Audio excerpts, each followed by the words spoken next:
Hello and welcome to Don't Tell Me to Relax, the fertility podcast here to guide you through the roller coaster of trying to conceive. I'm Hannah, your host, a fertility acupuncturist with clinics in London and across the UK. Our patients tell us how frustrated they feel about their lack of fertility education. So this podcast aims to provide all that education they never taught you in school, with the aim of putting you back in control of your fertility journey. We also have our fertility community to help address isolation and provide further information and support. To join us, the link is in the show notes. This podcast has been sponsored by FemHealth, a new online department store for fertility and conception. FemHealth help women embrace their fertility journey by providing access to products, treatment and resources. Fem is also home to Temp Drop, a new all-in-one device that you sleep in, giving you insights and valuable information on your cycle and fertility. Visit FemHealth at www.femhealth.co.uk with over 250 products and 60 brands to support your journey. Use the code RELAX15 for 15% exclusive discount. Hello, my lovely, and welcome to this week's episode of Don't Tell Me to Relax. I hope you are doing okay. Today, we are going to be talking all about the difficult situations that you can find yourself in when you're trying to conceive. So we're going to be talking about things like weddings, Christmas, baby showers, when a friend announces that they're pregnant, situations like that, that when you're trying for a baby can be really difficult. And we're going to talk about all the things that come with that, like why do we feel that way, what we can do about it. We're going to really validate how normal it is to feel pain and find those situations difficult. And who better to join me to talk about this than the lovely, lovely coach that we have in our team, Carly, who runs our monthly drop-in tea and chat, which is a support group for anybody who's trying to conceive that we run in our Facebook group. And Carly is also going to be running the part of Teaching to Conceive, which is all about helping empower you to understand your cycle and your fertility and get support on all the emotional difficulties that can come when you're trying. So Carly, would you like to introduce yourself and say a little bit about all the work that you do and how you came to work in this space? Yes, hi. So I am Carly Garrett. I am a fertility coach, a miscarriage doula and a fertility reflexologist, and obviously your coach within the wonderful Hannah Pern team, which is amazing. And I qualified as a reflexologist almost 20 years ago, actually 20 years in February next year, and quickly went on to work with women trying to conceive. And that has just kind of really shaped the work that I've done ever since then. I quite quickly saw that there was a huge need for more emotional support around fertility. So that is what I've been adding to my training over that time, really, by constantly doing courses, which drives my husband mad. But constantly wanting to learn more and be better at what I do so that I can support my clients. Yes, and I don't think I've ever known anybody have a longer set of skills and courses under their belt as you, Carly. I know. I do. I love a course. I do love a course. So, yeah. Yeah, well, that's really good because it just means you're well placed to talk to us today about this subject because you're obviously very experienced and you've got a lot of skills to help people who struggle in this situation. So can you tell us, have I mentioned in the introduction the main areas or the main events that trigger difficulty for people when they're trying to conceive? What is your experience of what those events are? Yes, I think you did. I think, the pregnancy announcements are always huge. The questions that you get asked at weddings, Christmas, all of the family get-togethers where you're constantly being asked, are you going to have a baby? I suppose one of the big things that's coming up that I'm seeing a lot of at the moment is on Instagram, gender reveals. Oh, yeah. Also, I'm sure you're probably the same. I think obviously when you follow a lot of fertility accounts, which you and I do, and I'm sure most of our listeners do as well, you get the algorithm kind of matches you up. So I'm seeing lots of a friend announcing her pregnancy and then her best friend announcing it at the same time. And it's all really triggering, and it's huge. And I think, to me, what I see, I think when I work with clients and Christmas is coming up or they're going to a wedding, they can almost try and prepare themselves for the questions. And I do a lot of work with that with my clients. Let's get maybe even a little script together, or just a retort, or set some boundaries about how much you want to talk about things. But I think when you are just literally scrolling and you're constantly being bombarded and you're not really prepared for that, that's really triggering. And I think especially when, we know that a common time to hit Instagram and to go into that darkness of scrolling is during the 2-week wait, or when your bleed comes, or unsuccessful treatment. When you're dealing with that grief and that heartache, you can get yourself into that place and just constantly being bombarded with strangers. Really, it's not even people that you know, and that is really, really hard. And why is it that it's so difficult? Can you sort of just unpick it a little bit? Because what specifically around pregnancy announcements, what often I hear from patients that I'm working with is that people feel guilty, that they feel nothing. Because when somebody announces it to you and you're not trying to conceive, you want to feel all the joy and all the excitement for that person. But I think people often they don't feel that. They feel those like ugly or more difficult feelings. And then on top of that, the guilt and shame that comes with that for having that automatic reaction. So can you just explain a little bit about that? Because I think it's really important to talk about it, because it's one of the most difficult things to sit with and unpick on your own.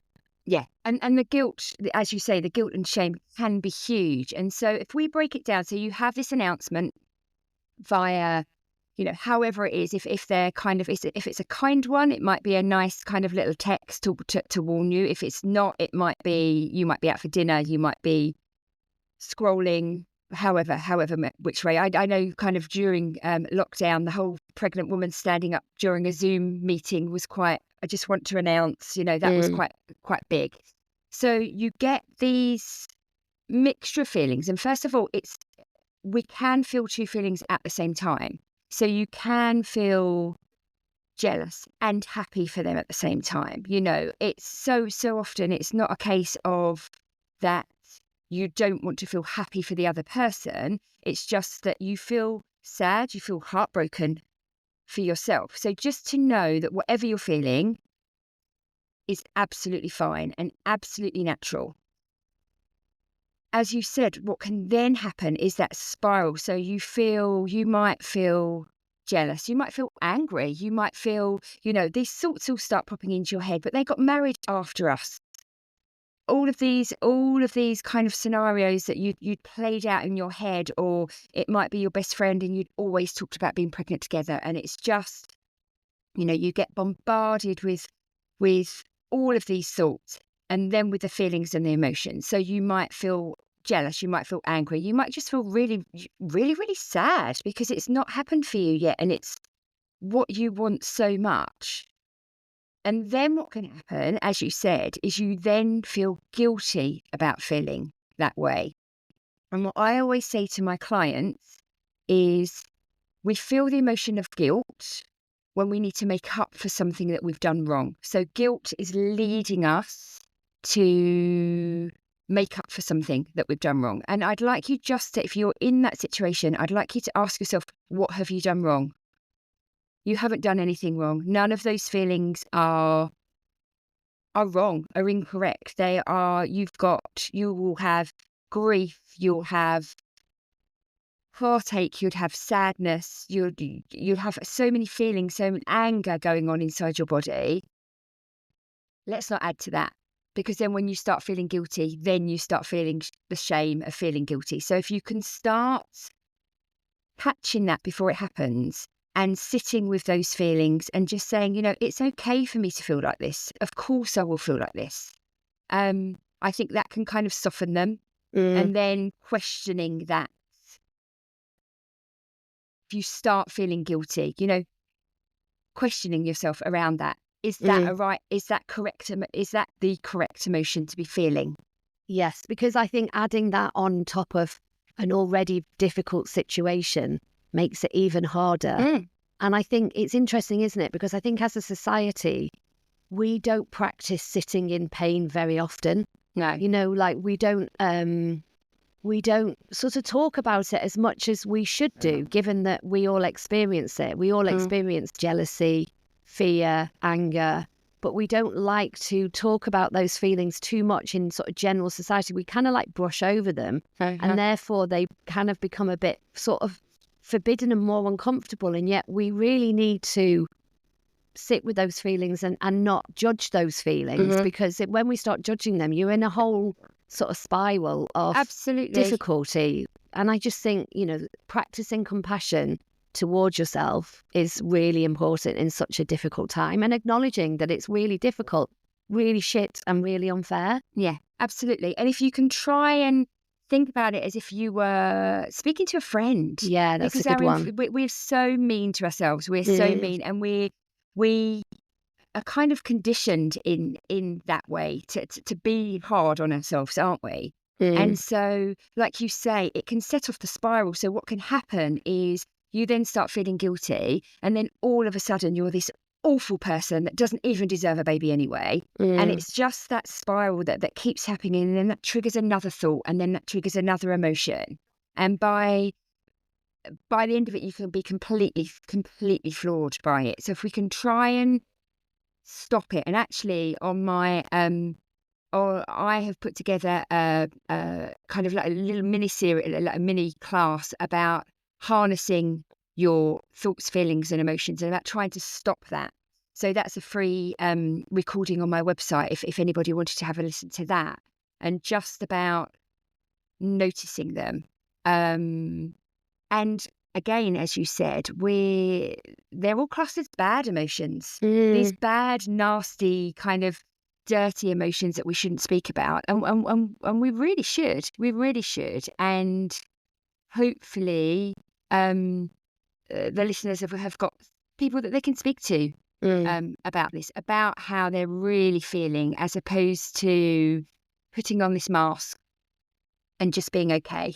And so when people are in this situation, what are the sort of practical things that people can do? So let's take, for example, if you are going to an event, so if it's a wedding, let's say, and you're feeling anxious about it, what are the things that you say to your clients? How do you help them to prepare for the difficulties that might come in that situation? Yeah, so much of it is about the preparation. So I use EFT with my clients, so we can do a tapping sequence to get them into, I can do this, or even just affirmations. I can get through this. I can do today, if you're completely dreading it. I think it's really helpful to have something in your mind that you can use as a retort, just a quick one-liner that is well-versed, whether it's a case of, we are trying and it's not happened, or you might not want to share that, whether, our time might come, just something that you've got in your mind that will help you. And in terms of pregnancy announcements, do you think, it's so individual, isn't it? But if you're in that situation, so like, for example, we see so many people who are in their early 30s and they're literally surrounded, or late 30s, mid 30s, surrounded by everybody getting pregnant, whether it's in the workplace, whether it's their friendship group, their siblings. So do you think it's better to preempt friends and family and say, look, I'm struggling to conceive.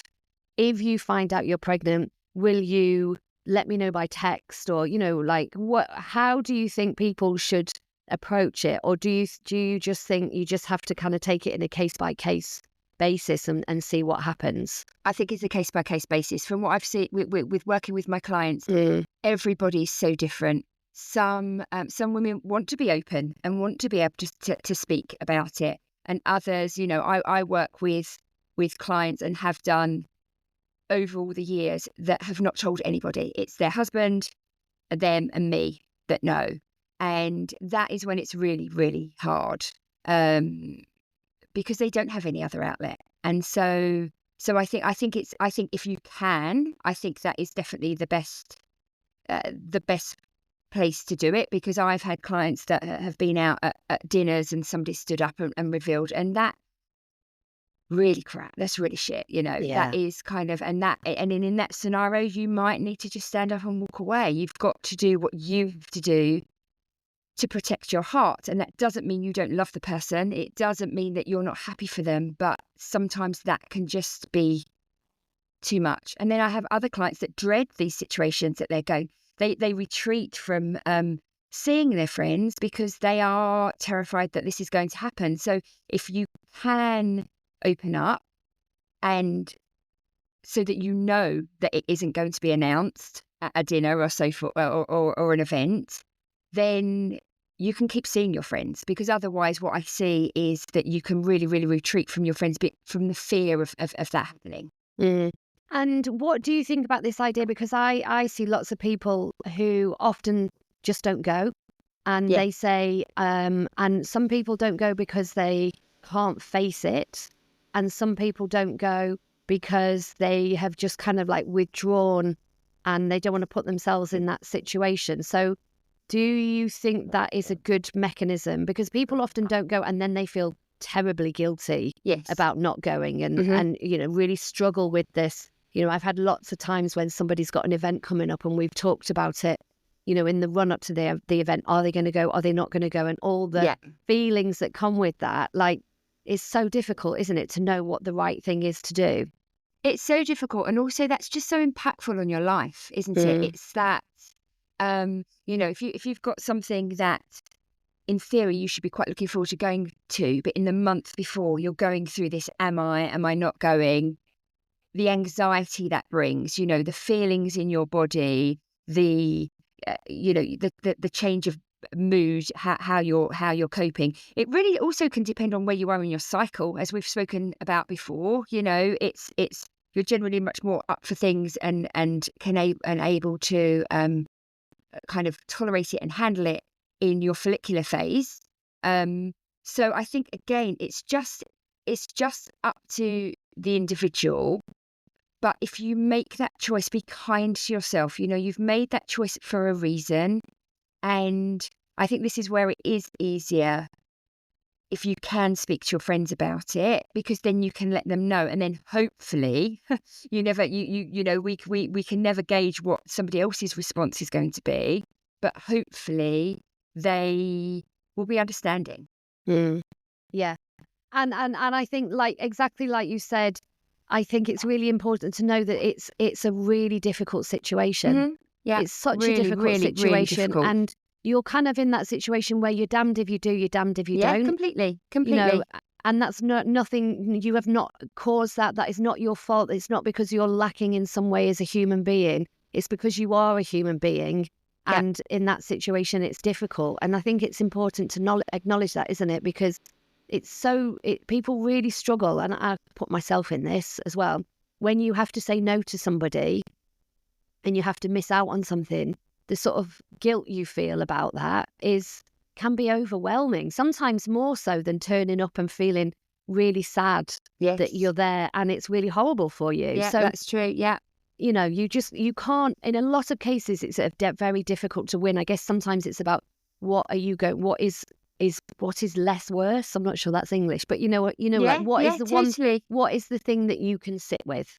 Yeah, absolutely. And you have, it might help if you get it down on paper, run through, how you can deal with it. But you're right. I think it's that whole fact of feeling like you're letting people down, isn't it? And, if it's a birthday party, or if it's I suppose a wedding is much harder just to kind of pull out of, and so sometimes it's a case you've got to do it. And interesting enough, I had a session last year with a client who it was that she went to a family dinner, and they did a gender reveal at the family dinner, and it came out of nowhere, and she felt that actually it was better that she didn't know that was going to happen, because if she did know, then she would have really, really worked herself up. And actually she dealt with it much better than she thought she would. So it's really so sometimes it's just about timing, it's how you're feeling. And if we can buoy you up, if we can get you in a stronger place, if you can have tools and techniques to keep you out of that fight or flight state and make your body feel safe, then hopefully it's not as much of a kind of a gut punch to you. And I think that the baby showers, the baby shower thing is the hardest. That's what I hear from a lot of my patients, because it's sort of like, it's like showing a mirror, isn't it, to all the things, the place that you wish you were and the things that you haven't got. Absolutely. And I think, if you feel that you can't go to your sister-in-law's baby shower, then don't go to your sister-in-law's baby shower. It's okay, because it's a really, baby showers didn't used to be a thing to start with. And they're huge right now, aren't they? Yeah, they really are. And it is, you're completely right, because it's a case of, and especially with, if we think about the clients that we work with, the month on year trying to conceive, the ladies that have experienced loss along the way, and trying to conceive after that. And you're completely right. When you go to these things, when you have your life planned out in your mind, don't you? You're kind of forward thinking, and that's also why kind of Christmas is hard. The whole we didn't even talk about the whole photos on doorsteps when children are starting school. That's another big trigger. And in your mind, and and if you do get a positive pregnancy test, have a positive pregnancy test, and you have a loss, you've got that due date in your mind. That doesn't go. Year on year, that still stays there, how old they would be.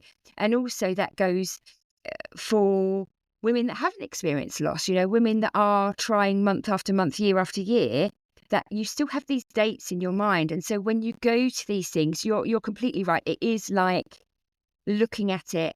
That is a life that you want desperately. That's a life that you wish and you pray for. And you're seeing someone else play out your part in that life. And that's really, really difficult. So what other bits of information or advice can we give to people to kind of help support them if any of this is kind of ringing and they're thinking, yeah, that's how I feel, or, I've got this coming up, or, I guess we're coming up to Christmas and I'm sure there's always a baby shower around the corner. What other tools or techniques can we point people towards to sort of help them through that? Yeah, I think so. As I said, so much of it is in the preparation around, or just general day-to-day life. So firstly, I'm a big fan of kind of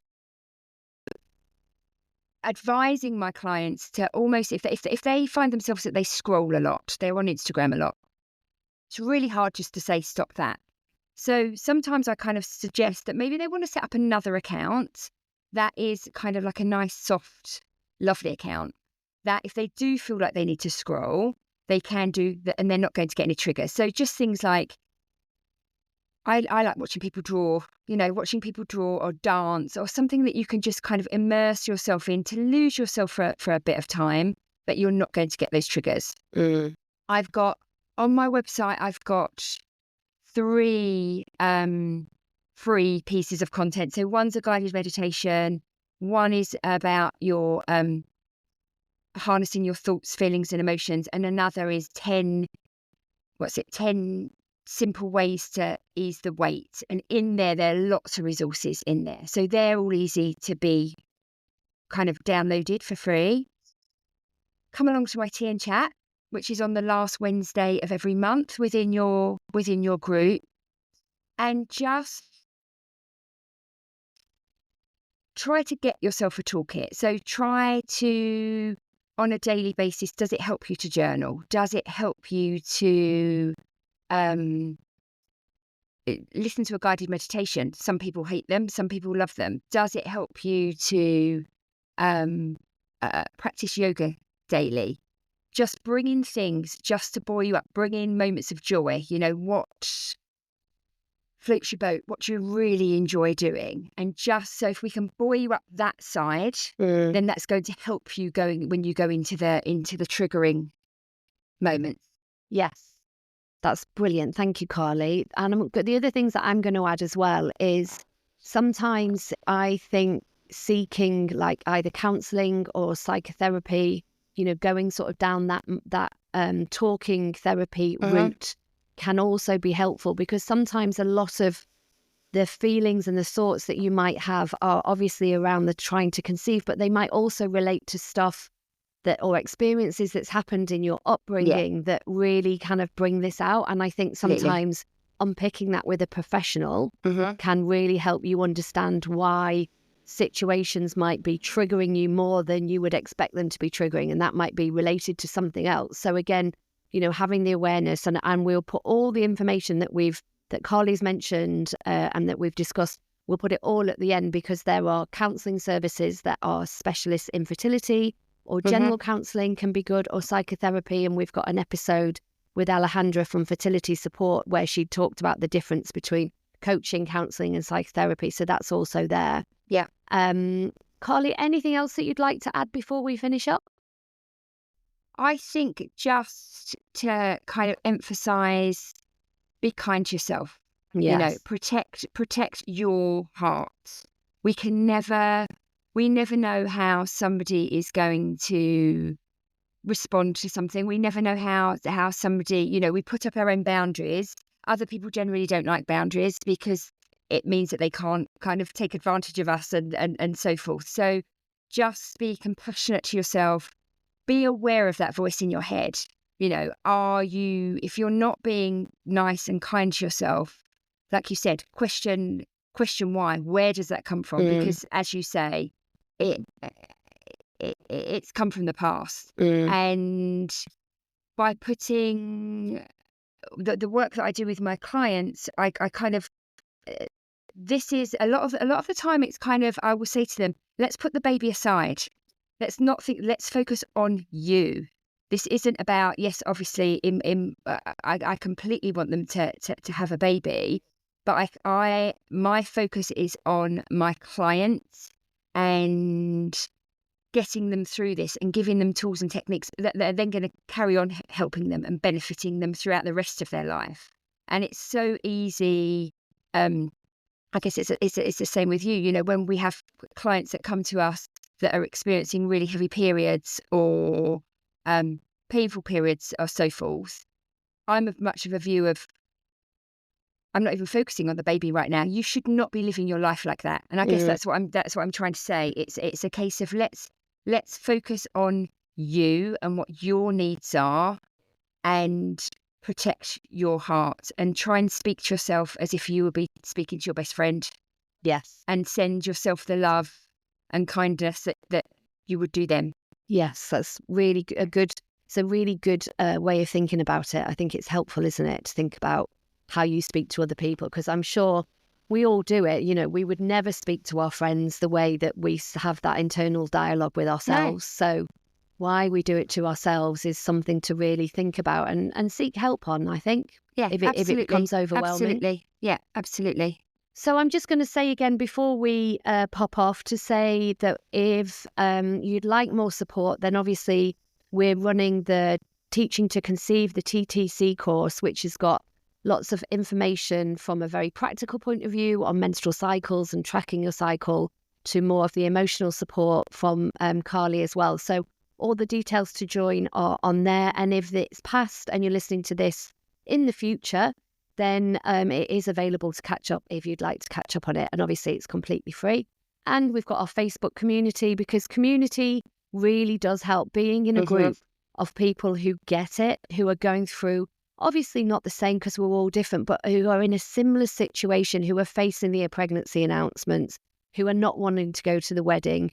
It's a great community where you can put up questions and just say, I'm having a shit day. Is anyone else? And just knowing that you're not alone, for some people can be helpful. And obviously Carly runs the tea and chat every month. So lots and lots of stuff in there. And obviously it's also free.